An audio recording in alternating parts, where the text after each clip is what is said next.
Semen టెస్ట్‌కి sample ఇచ్చే ముందు 5 ముఖ్య సూచనలండి. ఫస్ట్‌ది అబ్స్టినెన్స్. అనగా భార్యాభర్త కలిసిన తర్వాత గ్యాప్ అనేది 2-5 రోజులు మట్టుకే ఉండాలి. 2 రోజుల కన్నా తక్కువ ఉండకూడదు, 5 రోజుల కన్నా ఎక్కువ ఉండకూడదు. రెండవది ల్యాబ్ పర్సన్ ప్రొవైడ్ చేసే కంటైనర్‌లోనే ఇవ్వాలండి. అది స్టెరైల్‌గా ఉంటుంది. దాని యొక్క మౌత్ అనేది వైడ్ ఓపెన్‌గా ఉంటుంది.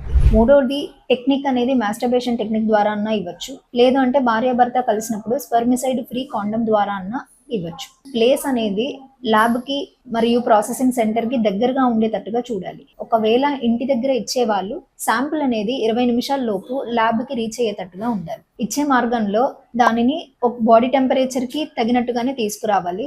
ఐస్ బాక్స్ కానీ, ఫ్రీజింగ్ బాక్స్‌లో కానీ తీసుకురాకూడదు. Last but not least sample యొక్క రిపోర్టింగ్ అనేది. ఇది WHO 2021 గైడ్‌లైన్స్ రెఫరెన్స్ వాల్యూస్‌ని బట్టి ఇవ్వాలి. ఇలా రిపోర్ట్ చేసిన శాంపిల్‌నే వాలిడ్ అవుతుంది.